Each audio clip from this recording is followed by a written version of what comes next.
Hi friends, I'm Swapnil and welcome to my channel Swapnil's Analysis. Today we are going to discuss about a very beautiful poem by Robert Frost and also the most loved poem of the lovers of Robert Frost, that is The Road Not Taken. The poem is about a traveler who comes across a fork or a diverge road where he is not sure about which path he should take. And the speaker, who is a traveler, he is speaking about his experiences. The poem, may I also remind you, is a very tricky poem. But before we should start a poem, I would like to go into the backdrops of the poem. Robert Frost, while visiting London, his friend Edward Thomas, they both would go on morning walk in the London woods. And there, most of the times, they come across two roads, and while taking another road, Thomas, the friend of Robert Frost, would always wonder about what would have been happened had they chosen the another road. And at that time, Frost might have struck this idea of writing this very iconic poem of Robert Frost, that is The Road Not Taken. The poem is also known as The Road Less Traveled By. Basically, most of the times the poem is misconstrued by the readers and many of the scholars, as it is a poem about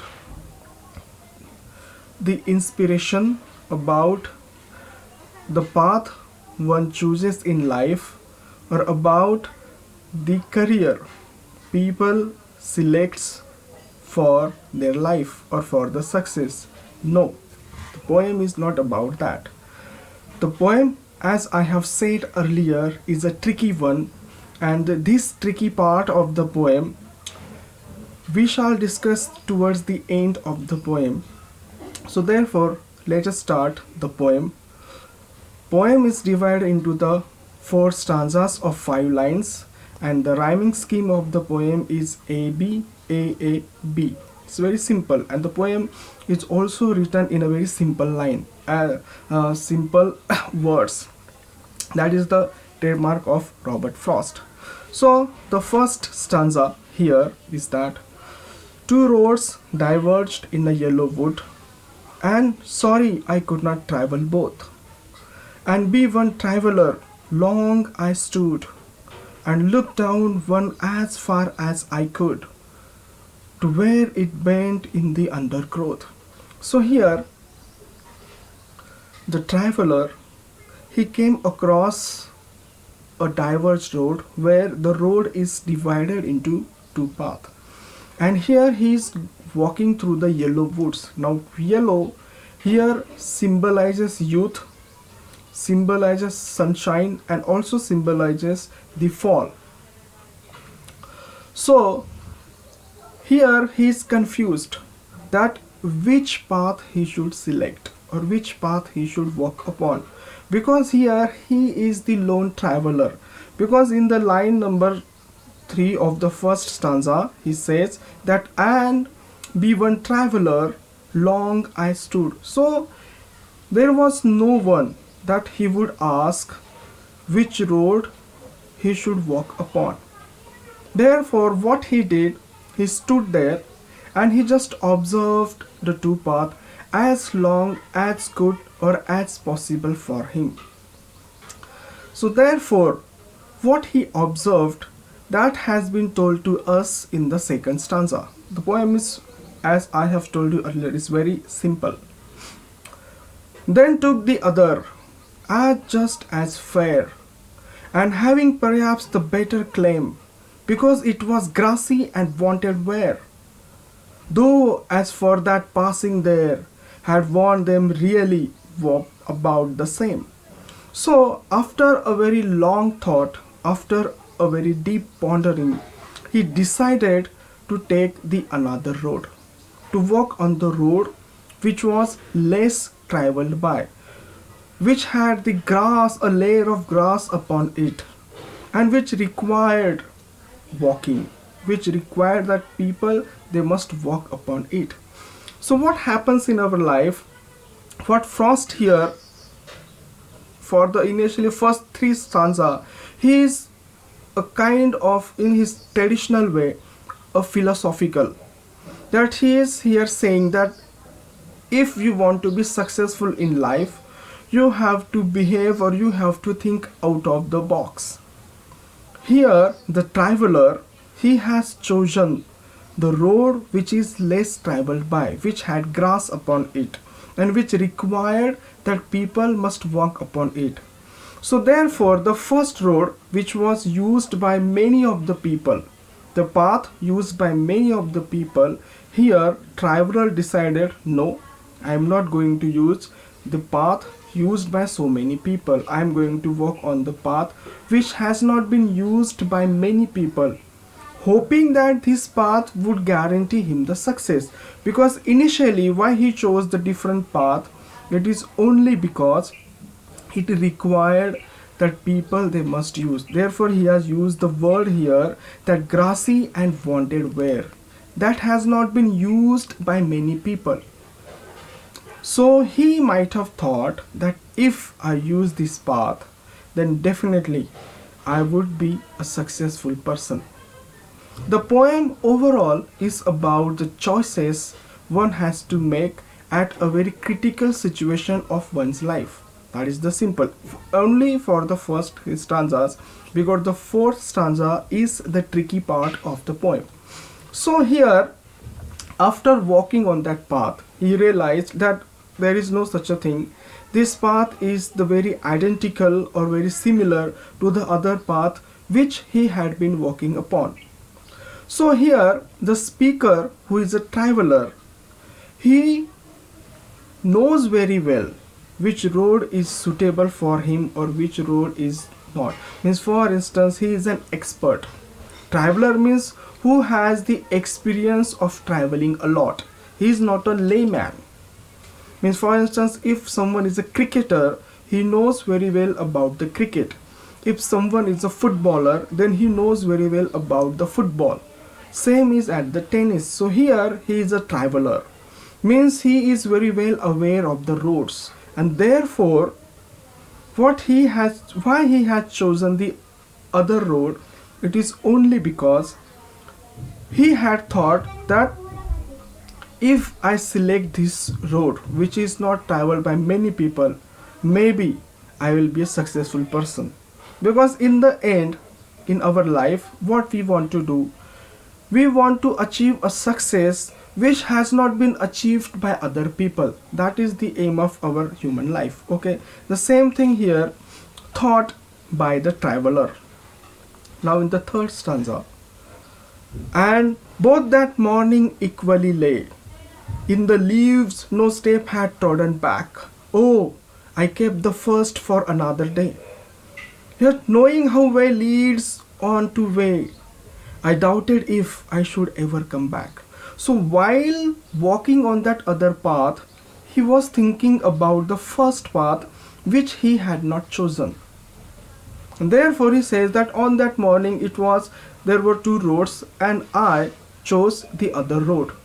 And what he had kept that first road for, that if he gets unsuccessful, if he doesn't get his destination, then he would have that option at his hands, that he would return back and walk on the first path which has been used by many of the traveler, and which, knowing the fact that this thing is not going to happen, because in life one thing lead to another.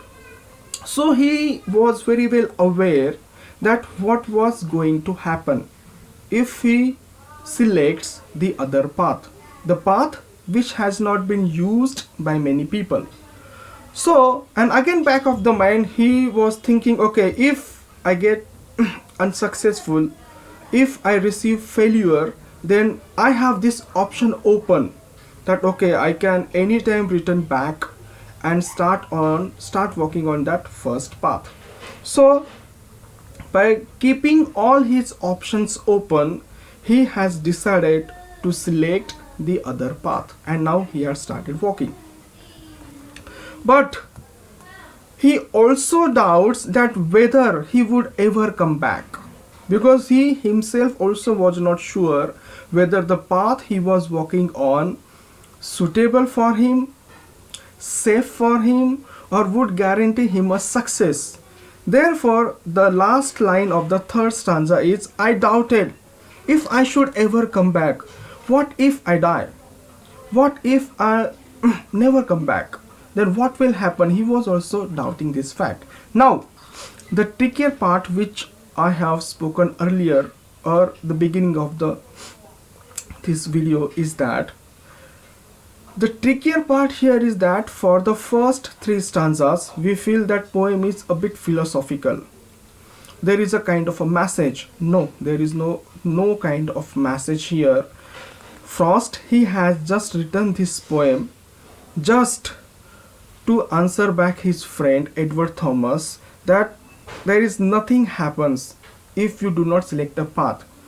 Until and unless you select or you make choices and you do something, you do not get the idea of what would happen or what will happen if you do this or if you do not do this.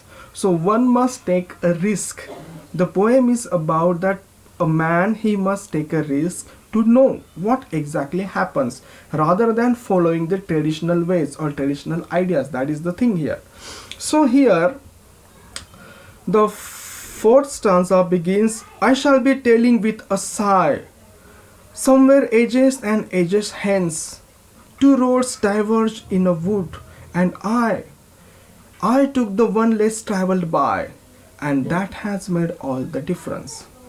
The tricky part here is that the poem is not nostalgic. The speaker, who is a traveler, he is not an old person. He is still walking on that path. While walking on that path, he was thinking about, okay, have I made a mistake by not selecting the path chosen by all the people who had traveled before him? Am I making a mistake? That was his thinking, and therefore in the third stanza he says that I will return and walk on this path again. And therefore the first line of the first stanza commences that I shall be telling this with a sigh. Here he was in a doubt whether he will get success or not. Therefore he uses a sigh, a kind of a regret. Somewhere ages and ages hence, after this, he has not reached to his destination yet. But he is very hopeful, optimistic that okay, I have chosen the path used by a very few people, and there is not a footprint of people returning back. So there may be a success. A success may be lying ahead before me, lying ahead for me. But he was in a doubt, therefore he uses a sigh. And therefore he says the two roads I found diverged, and I chose the road which was less traveled by. But the last line, which is the trickiest part, is that, and that has made all the difference. What difference it has made, that has not been described in the poem. Did he get his success? We do not know. Did he die? We do not know. What happened after that? We also do not know. The time frame is the tricky one, because most of the readers, they think that the speaker, he must have got the success which he was looking for. But no, that is not the thing. He is still walking on the path. And here the last line, that has made all the difference, is that he is hoping that walking on the less traveled road would definitely make a difference. It will definitely guarantee me a success, because I am walking on the very toughest part or very toughest road. So therefore, this is a very tricky poem of Robert Frost, a very different genre and very most popular one. Therefore, what you think about this poem, do comment in the comment section. And if you have liked my presentation, please do subscribe to my channel. Thanks for watching. Bye.